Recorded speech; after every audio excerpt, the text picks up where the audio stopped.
It's really interesting because they were actually on the scene before I was as the Elevationists.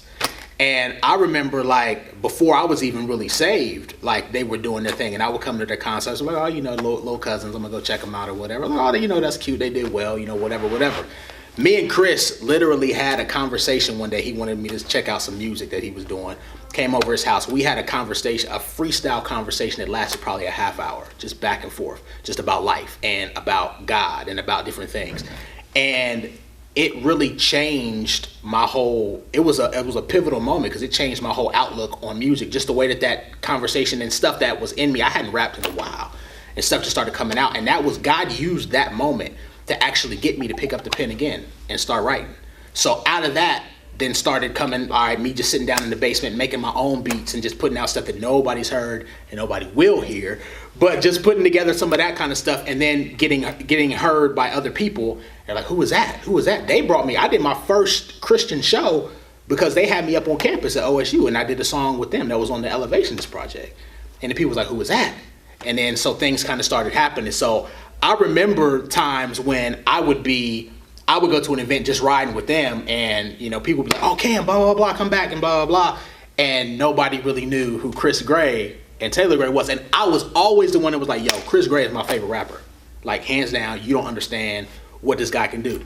I've been saying that for years. Check interviews, you can go back, check tapes.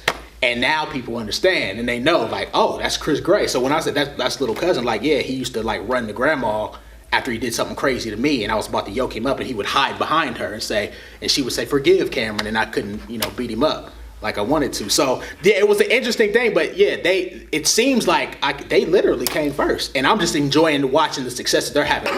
We've got all kinds of moments that I probably shouldn't necessarily discuss, even though I think Chris would probably take the opportunity and spill the most embarrassing moment that he could on me, but they could never one up me. I've got pictures, I've got stories galore. Anytime they start to get a little too big, I just talk to them and just let them know, like, look, you remember, right? I know you. Like, the people know your music stuff, but I know you, and I will remind you in a heartbeat. I'm still big cousin. They look up and respect me, so that's why they're still alive. Oh man, listen, I hands down, and this is no gas, and not because I know some of these people or anything like that, and we've even had a couple of defectors, but when you talk about people who were born and bred, I put our state up against anybody. I don't care, and I literally mean that, whether you go secular or whether you go Christian hip hop, whatever you want to do it, we have so much talent. When you're talking about Christon Gray, when you're talking about Taelor Gray, when you're talking about Swoop, when you're talking about D-Mob, when you're talking about myself, there are people that you haven't, when you're talking about Armand, when you're talking about, there's so much talent, and they can hit you from so many different angles. I literally can put together a team that I would feel confident could stand up against anybody from Ohio, in Ohio against the world. That's the way I feel.